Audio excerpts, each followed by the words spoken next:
through Your Excellency's government, the Kenya Air Force modernization program has seen the introduction of new, more capable aircraft, thus enhancing our national defense, and also through training facilities that continue to develop our human capital.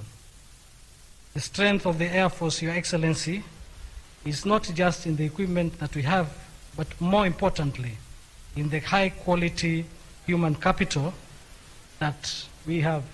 Quality of pilots, the engineers that maintain and technicians that maintain the aircraft, logisticians, medical personnel that take care of those professionals.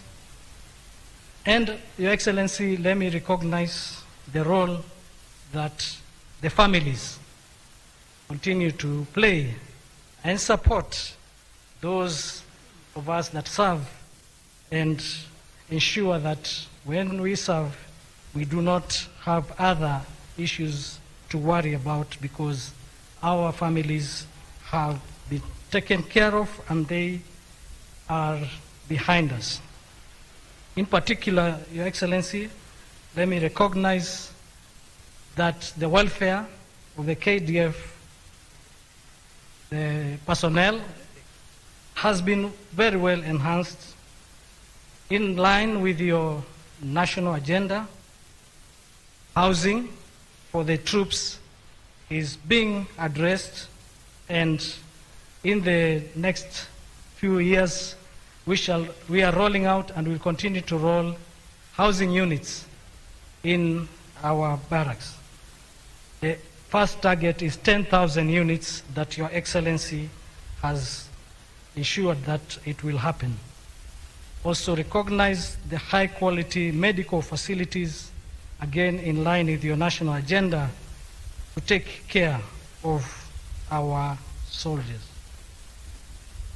Your Excellency, the global environment and the regional environment continue to witness emerging and morphing threats to national security. One of the most important is the threat posed by climate change, which is a threat to the environmental security in our country, with follow-on effects on food security, economic security, and others. As you have tasked us, Your Excellency, the KDF will take the lead in ensuring that environmental security will be achieved as per your targets, and therefore secure our future generations, to ensure that the country survives and thrives in the future. Your Excellency, at this point, as we celebrate this significant milestone, let us also remember those of us, our colleagues that have paid the ultimate price in the service of our nation. Their legacy lives on in the freedoms that we enjoy and in the secure skies above us. We honor their memory by continuing to uphold the highest standards of duty, discipline, professionalism, and excellence in everything that we do. In conclusion, Your Excellency, this anniversary is not just a celebration of the past, but a beacon of the future. The advancements in technology, training, and strategic capabilities that the Kenya Air Force has embraced are a promise of continued excellence and readiness to face any future challenges. We look forward to many more of successful missions, innovations, achievements, and the continued defense of our beloved nation's airspace. We heard the sound of freedom today, and we believe we shall continue hearing that sound of freedom as we protect the skies. Your Excellency, with those words, it is now my distinct honor, privilege, and duty to invite Your Excellency to address the Kenya Air Force and the nation at large as we celebrate Kenya Air Force at 60. Your Excellencies.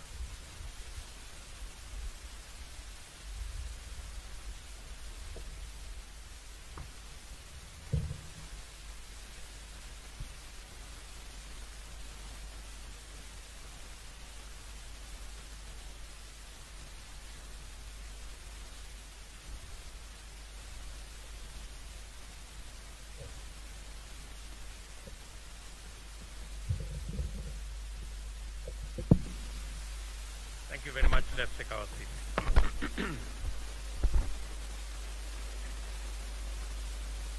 Your Excellencies, Honorable Minister for Defense, our Chief of Defense Forces, Vice Chief of Defense Forces,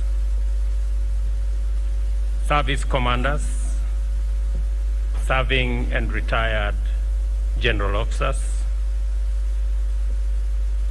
the Chair of the Parliamentary Committee on Foreign Relations and Defense, the area member of Parliament and leaders, family members, distinguished guests, ladies and gentlemen. Today, we gather to celebrate an extraordinary milestone, the 60th anniversary of the Kenya Air Force of the Republic of Kenya. This is not just a date on the calendar. It is a momentous occasion to honor the unwavering dedication, valor, and service of the men and women who have worn the Air Force uniform with pride and distinction. 60 years ago, on Madaraka Day in 1964, the Kenya Air Force was born. From its modest beginnings as a squadron of the British Royal Air Force, it has evolved into a powerful, sophisticated force, standing as a sentinel in our skies, a guardian of our sovereignty, and a beacon of hope during times of crisis. Today, we pay tribute to the heroes of the Kenya Air Force, those who have soared above the clouds, facing immense challenges with courage and professionalism. Your commitment to duty, your readiness to respond in times of need, and your steadfast determination as the bedrock upon which our security is built is greatly appreciated by the nation. But beyond the aircraft and technology, it is the people who form the heart and soul of the Kenya Air Force. You, the brave men and women, have dedicated your lives to protecting our people, our territory, and our nation.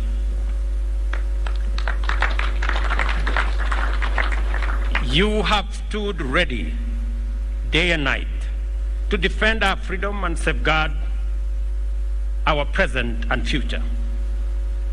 For that, as a nation, we are eternally grateful. Therefore, let us all stand as we observe a minute of silence for all those who have paid the ultimate sacrifice defending our nation.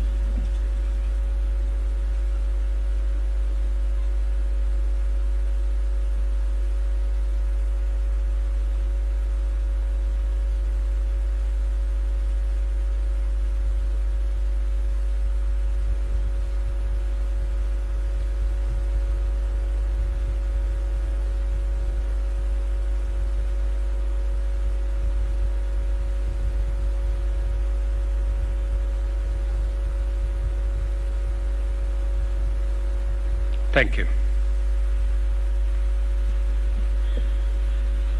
We also recognize the sacrifices made by your families, and I see them in this celebration. Behind every pilot, technician, logistician, and support staff member is a family that has shared in the burdens and triumphs, offering steadfast support and enduring the anxieties that come with the service. To the spouses and children, parents and friends, we say thank you very much. Your support is the silent strength that empowers our men and women in the Air Force and in our defense forces. In times of natural disasters and emergencies, the Kenya Air Force has been a lifeline. From airlifting supplies to remote areas, rescuing victims of floods, and providing critical aid in crisis, you have demonstrated that your commitment extends far beyond the battlefield. Your humanitarian missions have saved countless lives and brought hope to many. And for this, you have our highest admiration.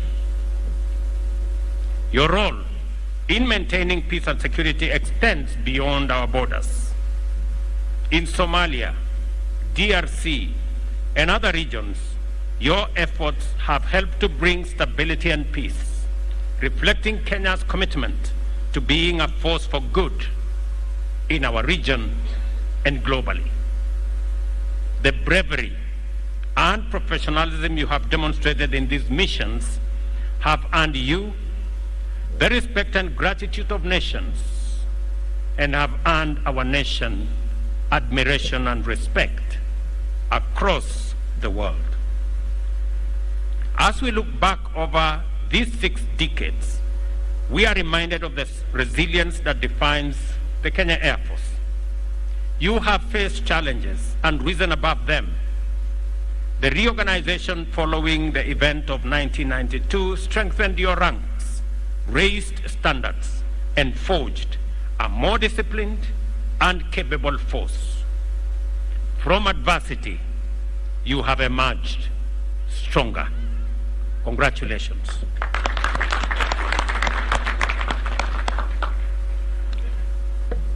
Looking into the future, we stand at the threshold of many challenges, but also new opportunities. The threats we face are ever evolving, but so too are our capabilities. The government of Kenya is committed to continuing the modernization of our Air Force, ensuring that you have the tools, training, and resources needed to meet any challenge. I am particularly proud that when I was in the US a week ago, among the discussions we had were military capabilities to enhance our capacity of the Kenya Air Force as well as the entire Kenya Defense Forces for mission readiness. I am also happy that as I came back yesterday, South Korea also have committed to improve some of the capabilities and have offered some of their equipment to support the capabilities of our Kenya Defense Forces.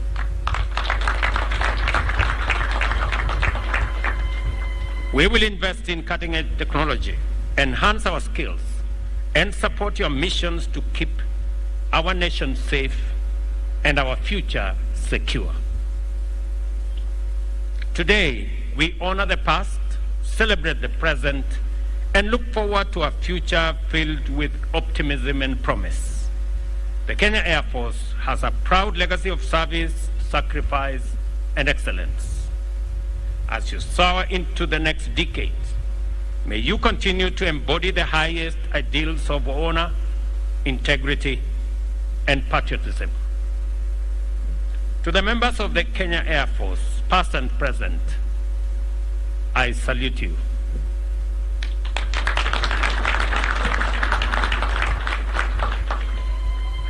And as I discussed with the military command in Kenya,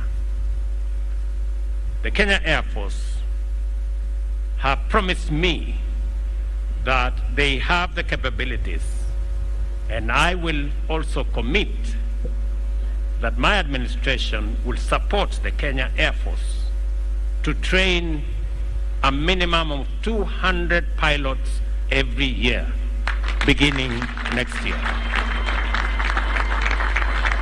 both to enhance the capabilities of our Kenya Air Force, but to also support our civilian capabilities, both in Kenya and regionally. May you continue to fly high and true, guided by your motto, Tuko Imara Angani. Let me also commit that in discussions with the County of Nairobi, we will make sure that this facility does not lose its premier position, and all buildings that have been built beyond the heights that are provided for in law, we will work with the Nairobi City County to make sure that all developers keep to the standards that we have agreed with the Kenya Air Force and with the Kenya Defense Forces.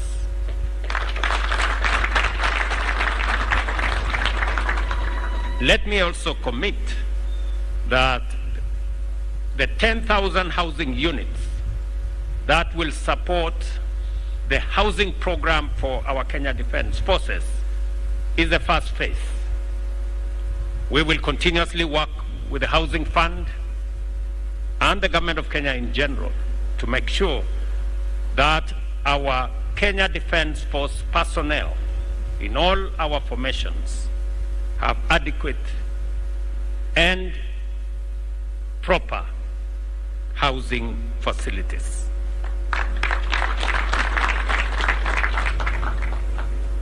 We have also agreed on all the other issues so that our men and women serving and offering their ultimate service to the nation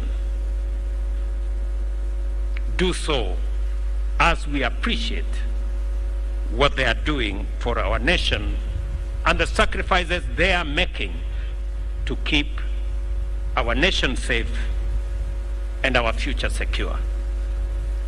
Happy 60th anniversary, Kenya Air Force.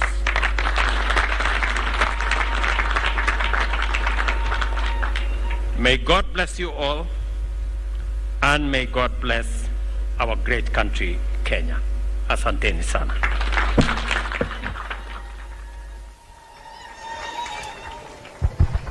Tunaomba kuketi Mheshimiwa Rais kidogo, wakati bendi ya jeshi letu la wanahewa wanatuletea sherehe za machweo ya jua, ikiwa ni sherehe ambayo hasa utuelekeza katika kuweza kushusha bendera zetu, ishara ya kwamba tumeweza kukamilisha hafla ya siku ya leo. Kenya Air Force Band, karibuni tafadhali. The beating of the retreat.